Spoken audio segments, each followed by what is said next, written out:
em relação ao Ministério da Saúde e à Presidência da República. Não pode ser duas coisas separadas. Como bem disse o Molina, esse palanque que foi utilizado agora há pouco pela equipe do Ministério da Saúde é algo que mostra que o Ministério da Saúde está querendo atuar à parte. E eu, enfim, visitei o gabinete de crise, visitei vários ministérios, e o grande problema do Ministério da Saúde não é nem a comunicação, que foi horrível, por exemplo, no Fantástico, ele ter dito que as pessoas não sabem se obedecem ao presidente ou ao ministro, quando, na verdade, quem foi eleito foi o presidente. Quem tem a visão do todo é o presidente. O presidente ele não tem que olhar só para o Ministério da Saúde, ele tem que olhar para o possível desabastecimento que pode acontecer no nosso país, quando a gente lembra da greve dos caminhoneiros de 2018, quanto o país ficou parado. Por exemplo, o ministro da Infraestrutura tem que estar o tempo todo junto à repatriação de mais 12 mil brasileiros que foi feita e que uma medida provisória deve ser votada amanhã, a 907, para repatriarmos mais 9.600 brasileiros que estão fora do país. Então, é todo um conjunto que quem tem o conjunto da obra é o presidente da República. Deputada. E as ordens, elas devem ter uma cadeia de comando. E quando a gente fala em gestão, a gente vê erros desde o início lá do Ministério da Saúde, que, por exemplo, quando a gente fala em indicadores, hoje você tem 98 mil pessoas infectadas, né? 14 mil já curadas, que só ontem a gente soube que metade dos infectados já foram curados, 55% já foram curados. Ou seja, a comunicação do Ministério da Saúde tem sido de pânico, quando na verdade a gente tem 7 mortes para cada 1 milhão de habitantes. Aí você fala, você não está se importando com essas 7 pessoas mortas? É claro, todos nós estamos nos importando.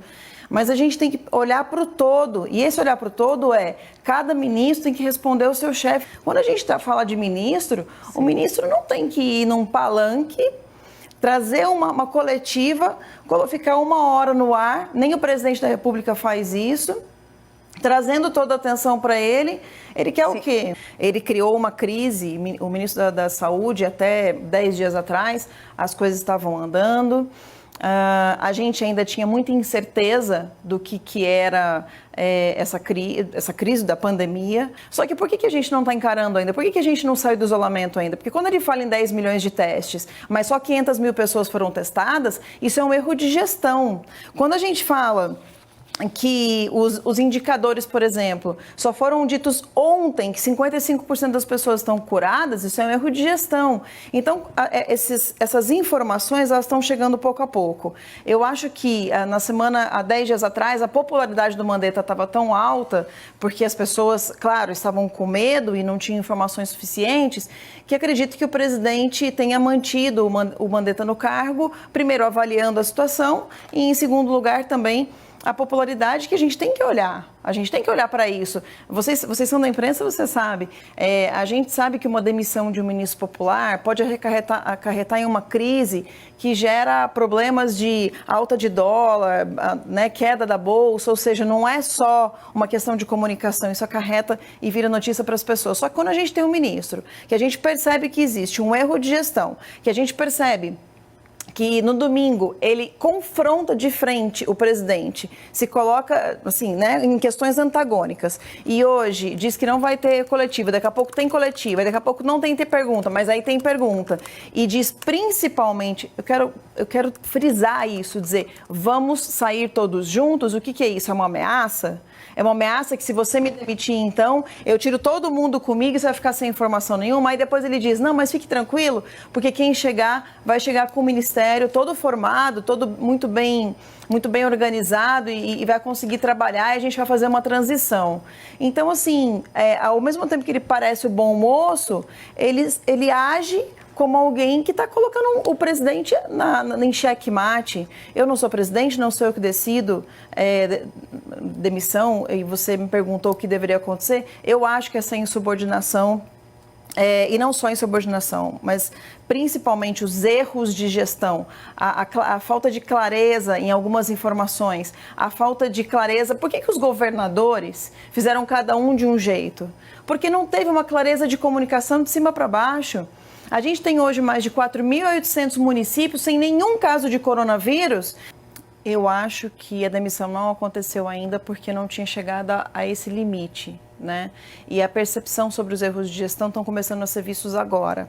Quando a gente fala dos erros de gestão, se vocês perguntaram quais são, quando a gente tem uma crise, a gente precisa fazer uma gestão de crise, mapear quais são os riscos e tentar dirimir o máximo possível esses riscos. Você tem que ter um planejamento estratégico para a União, tático para os estados e para os municípios, uma estratégia operacional. Você teria que mapear a quantidade de hospitais. Tem vários hospitais fechados no Brasil todo que poderiam ter sido abertos. Tem várias vilas olímpicas que foram montadas para a Olimpíada e que poderiam ter sido usados como hospitais, tentando diminuir o custo com os hospitais de campanha. Essa cadeia de comando, sendo, no caso, o ministro da Saúde um dos ministros envolvidos dentro de uma crise que envolve vários outros ministérios, ele deveria ter feito uma cadeia de comando de indicadores e de plano estratégico para todos os governadores a partir do clima que cada um tem, a partir do número de população, a partir do número de leitos. Tudo isso deveria ter sido mapeado há 4, 5 semanas. Por que está demorando tanto para mapear isso? Eu acho que o presidente está começando a perceber que muitos discursos, a gente sabe que é uma crise sem precedentes, mas esse Ministério da Saúde deveria estar mais preparado, com mais informações a respeito de tudo. E se tivesse acontecido isso, os governadores não teriam tomado tanta frente e hoje a gente não teria crises como as que estão acontecendo, né? Do Dória, por exemplo, a gente está vendo o número de carreatas se multiplicando em São Paulo, com um pedido até de impeachment de um governador que não precisaria estar acontecendo se o Ministério da Saúde tivesse atuado em conjunto com outros ministérios, fornecendo subsídios para tomada de decisões pontuais, não fechar mais de 4.800 municípios que sequer foram contagiados e acabar com a economia do jeito que está acontecendo. Na verdade, o governo Jair Bolsonaro, em nenhum momento, ele fala em segundo plano. Ele coloca no mesmo patamar a preocupação com a pandemia. E quando a gente fala pandemia, a gente pensa em vidas, né? Perdermos vidas aqui. E do outro lado, as pessoas pensam em economia, mas na verdade o presidente Bolsonaro, ele coloca vidas versus vidas aqui também. E quando a gente fala de economia, a gente fala sobre uma possível... Acabei de receber um número aqui sobre que o número de desempregados no momento são mais de 10 milhões por conta da pandemia. Se prevê mais 10 milhões de desempregados. Eu acho que muitas vezes o presidente Bolsonaro é mal interpretado na sua comunicação. Ele tem feito, inclusive, comunicados em redes nacionais dizendo que quando a gente fala em desgaste da economia, a gente fala em desemprego, e quando a gente fala em desemprego, recessão e etc., segundo o Lancet Global Health, uma das revistas científicas mais respeitadas do mundo, a gente tem aí que para cada ponto percentual que o desemprego sobe, meio ponto percentual sobe a mortalidade.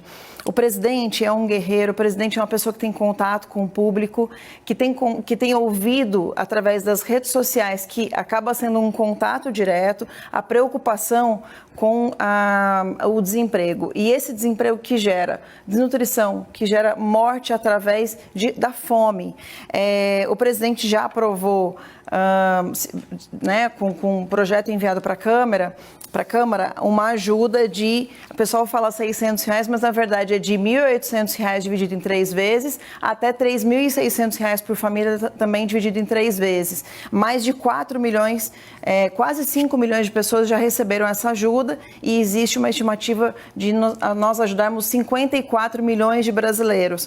Fora 1.200.000 que estão sendo colocados a mais no Bolsa Família, além dos 14 milhões que já existem no Bolsa Família. Então, se a gente está falando aí de 54, mais 14 milhões, 68 milhões, mais 1.200.000, quase 70 milhões de brasileiros que o presidente Bolsonaro quer ajudar.